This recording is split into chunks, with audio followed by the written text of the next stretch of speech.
Alice एक विचित्र सफेद खरगोश का पीछा कर रही थी।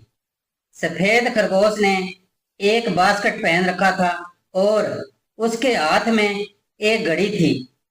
खरगोश अपने आप से बातें करता हुआ जा रहा था। उसका पीछा करते करते एलिस एक गड्ढे में गिर गई। गड्ढे के भीतर की दुनिया अत्यंत विचित्र थी। एलिस सफेद खरगोश को ढूंढने लगी। छोटी बड़ी होने के दौरान एलिस को वहां एक रानी दिखाई दी जिसका बच्चा सूअर में बदल गया। यह देख भयभीत एलिस वहां से भाग खड़ी हुई। भागते भागते एलिस को पेड़ की डाल पर बैठी एक बिल्ली दिखाई दी जो मुस्कुरा रही थी। बिल्ली के पंजों और दांतों को देखकर वह मन ही मन में बहुत घबरा उठी। एलिस ने बिल्ली से पूछा, क्या तुम मुझे बता सकती हो कि मैं किस रास्ते से जाऊं? मैं बता तो सकती हूँ, लेकिन तुम कहाँ जाना चाहती हो? बिल्ली ने हैरत से पूछा।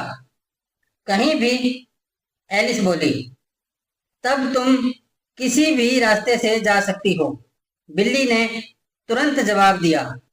लेकिन मुझे कहीं पहुंचना भी तो है, एलिस ने विरोध प्रकट किया। पहुंच जाओगी अगर तुम चलती जाओगी, बिल्ली मुस्कुराती हुई बोली। एलिस ने कुछ घरों को देखते हुए पूछा कि वहां कौन रहता है। यह रास्ता हैटा खरगोश के घर की तरफ जाता है और वह रास्ता मार्च खरगोश के घर की ओर, बिल्ली बोली। तुम किसी भी रास्ते से जाओ, वे दोनों पागल हैं। भला मैं पागल लोगों से क्यों मिलूं? एलिस ने कहा। क्योंकि हम सब पागल हैं, बिल्ली ने हंसते हुए कहा। मैं भी पागल हूं और तुम भी पागल हो। तुम्हें कैसे पता कि मैं पागल हूं? एलिस ने गुस्से से पूछा। क्योंकि पागल लोग ही यहाँ आते हैं, बिल्ली बोली। और तुम क्यों पागल हो? एलिस ने पूछा। तुम कभी कुत्तों से मिली हो? बिल्ली बोली। एलिस ने हाँ में अपना सिर हिलाया।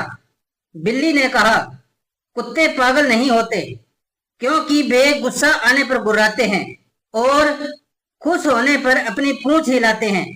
लेकिन मैं बिल्ली हूं और इसका उल्टा करती हूं। बिल्ली आगे बोली। जब मैं खुश होती हूं तो गुर्राती हूं और जब मैं गुस्से में होती हूं तो अपना पूंछ हिलाती हूं। इससे पता चलता है कि मैं पागल हूं। कुछ देर सोचने के बाद बिल्ली ने एलिस से पूछा, क्या तुम आज रानी के साथ खेलोगी?